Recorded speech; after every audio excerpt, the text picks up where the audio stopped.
Hi అండి, నమస్తే. Welcome to read with Yashu. నిన్నటి భాగంలో శివుడు దేవతా గణాలతో హిమవంతుడి పురవీధుల్లో నడుస్తూ వెళ్తున్నాడు. అడుగులకు మడుగులొత్తుతూ గంగాధరుని సపరివారంగా తన మహారాజ మందిరానికి ఆహ్వానించాడు నగాదిరాజు. అందరూ పెండ్లి నడకను సాగించారు. శ్రేష్టమైన సింహద్వారం దగ్గర ఆగారు. అక్కడ మేనాదేవి బంగారు మంగళహారతి పల్లెరాన్ని పట్టుకొని సిద్ధంగా ఉంది. మనోహారిణమైన యువతులనేక మంది దీపపాత్రలను ధరించి ఆమె చుట్టూ ఉన్నారు. దీపకాంతుల ప్రకాశంలో వారు ధరించిన శ్రేష్టమైన రత్నాభరణాలు మెరిసిపోతున్నాయి. పెండ్లి కొడుకైన శంకరునికి కర్పూర నీరాజనమిచ్చి కీడు తీశారు మంగళాంగనులు. సర్వలోకాలకు మంగళాలనిచ్చే ఆ పరమాత్మనకు అమంగళ పరిహారార్థ నీరాజనమా? స్త్రీల వేడుకకు శంకరుడు ముచ్చటపడ్డాడు. గిరి సార్వభౌముడైన హిమవంతుని రాజకుటుంబమంతా రెప్పవేయకుండా ముక్కంటిని చూశారు. మహా సౌందర్య రత్నాకరుడైన శంకరుడు వరుణి వేషంలో మరీ మనోహరంగా ఉన్నాడు. చారు చంపక వర్ణాభుడు, ఏకవక్త్రుడు, త్రినేత్రుడు, ప్రసన్నాస్యుడు, రత్న స్వర్ణాదిభూషితుడు, మాలతీ మాలాయుక్తుడు, రత్న మకుటోజ్వలుడు, సత్కంఠాభరణుడు, సుందర వలయాంగద భూషితుడు, చందన అగరు కస్తూరి కుంకుమ శోభితుడు, రత్నదర్పణహస్తుడు, కజ్జలోజ్వల లోచనుడు, సర్వాంగ సుందరుడు అయిన ఇందుధరిని చూసి మేనకా హిమవంతులు ఇంకా అక్కడున్న తక్కిన వారంతా ముదిత మానసులై ఉమాదేవి సౌభాగ్యాన్ని ప్రశంసించారు. ఆ విధంగా ద్వారం వద్ద జరిగే ఆచారాన్ని అనుష్ఠించి శంకరుడు తన విడిదికి వెళ్ళాడు. అనంతరం దుర్గాదేవి అంతఃపుర పరిచారికలతో కూడి కులదేవతారాధనకై నగరోపకంఠానికి బయలుదేరింది. మహేంద్ర నీలచ్యుతి కోమలాంగి, స్వాంగభూషిత ప్రసన్నవదన, చారు కబరీభర, కంబుకంటి, సింధూర బిందు శోభిత, రత్నహార విరాజిత, రత్న కంకణ మండిత, క్రీడా పద్మ విభూషిత, ఘనసార కుంకుమ చందన చర్చిత, కొణన్మంజీర లక్షారంజిత పాదమండిత, సర్వావయవ సుందరి అయిన ఆ ఇందు కళాధరిని చూసి బృందారకులందరూ భక్తితో ప్రణమిల్లారు. గౌరీదేవిని చూసిన శంకరుడు పులకాంకురాలు మేన పొడవగా శరీరం పనసకాయి వలె అయిపోయింది. ఆయన కన్నుల నిండా ఆమె రూపమే. అతనిలోని మన్మధుడు మదనారిని చూసి కెవ్వమన్నాడు. అదెవరికీ వినిపించలేదు.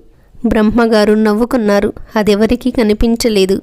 ఆ తర్వాత కాళి తన కులదైవమైన అంబికను అర్చించి తండ్రి మందిరానికి తిరిగి వచ్చింది. ఆ తరువాత హిమవంతుని ప్రార్థనను మన్నించి వరుడు సపరివారంగా ఆయన అంతఃపురంలో ప్రవేశించాడు. వేదాచారాన్ని లోకాచారాన్ని అనుసరించి శివుడిచ్చిన అలంకారాలతో పార్వతిని అలంకరించారు. తర్వాత కర్పూర నీరాజనమిచ్చారు.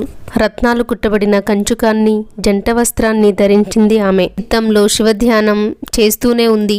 మంగళవాద్యాలు మార్మోగుతున్నాయి. ఇంతలో జ్యోతిష్శాస్త్ర విశారదుడైన గర్గుడు పాణిగ్రహణ సమయం ఆసన్నమైందని గుర్తించి వరుడైన శంభుని తోడ్కొని రావాల్సిందిగా హిమవంతుని పురమాయించాడు. ఆయన కోరిక మేరకు వేదవేత్తలైన బ్రాహ్మణులు మంగళ ద్రవ్యాలను చేతపట్టుకుని వధువు బంధువర్గంతో వెంటరాగా సుస్వరంతో వేదమంత్రాలను పఠిస్తూ ఉత్సాహంతో శివ సన్నిధానానికి కదిలారు.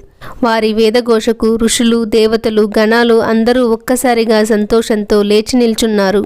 వారిలో వారిలా అనుకున్నారు, మనం ధన్యులమయ్యాం. శివుని తీసుకొని వెళ్ళటానికి ఆడపెళ్లి వారుస్తున్నారు. సుముహూర్తం సమీపించింది.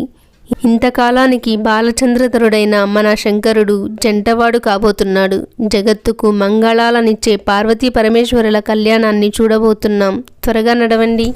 వారిలో వారిలా మాట్లాడుకుంటూ ఉండగానే పర్వతరాజు బంధువులు, మంత్రులు వచ్చి కన్యాదాన సమయం ఆసన్నమైంది, బయలుదేరండి అని ప్రార్థించారు. ఆ మాటను విన్న దేవతలందరూ పర్వతరాజును ఉద్దేశించి జయ జయధ్వానాలు చేశారు. పార్వతీ పాణిగ్రహణ కుతూహలుడైన శంకరుడు తన శృంగార భావాలను గుప్తంగా ఉంచుకొని గంభీరంగా ఉన్నాడు. అక్కడున్న వారంతా పెళ్ళైన వారే కనుక శివుని తొందరను కనిపెట్టకపోలేదు. హరి బ్రహ్మేంద్రాది లోకపాలకులందరూ మంగళవాద్యాలు మార్మోగుతూ ఉండగా పెళ్ళికొడుకైన శంకరుని వృషభ వాహనారూఢుని చేసి కొందరు డమరుకాన్ని మ్రోగించారు, కొందరు శంఖాలను పూరించారు, కొందరు జేగంటలను వాయించారు, కొందరు వేణువులను ఊదారు.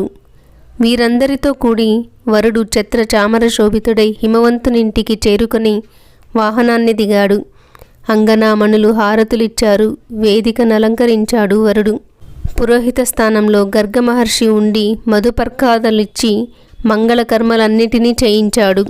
సుముహూర్తం సమీపించగా హిమవంతుడు భార్యాసహితుడై ఇమాం కన్యాం తుభ్యమహాం దదామి పరమేశ్వర భార్యార్థి పరిగృహ్ణీష్య ప్రసీద సకలేశ్వర అంటే ఈ కన్యను నేను నీకు ఇస్తున్నాను ఓ పరమేశ్వర, నువ్వు ప్రసన్నుడవై ఈమెను భార్యగా స్వీకరించు అని మంత్రాన్ని చదివి పార్వతీ చేతిని శివుని చేతిలో ఉంచి బ్రహ్మానందభరితుడయ్యాడు. శంకరుడు కూడా వేద మంత్రాన్ని పఠించి పార్వతీ చేతిని తన చేతితో పట్టుకొని భూమిని స్పృశించి కామస్యఖ్యోదాత్ ఇత్యాది మంత్రాన్ని పఠించాడు. అందరూ ఆనందించారు.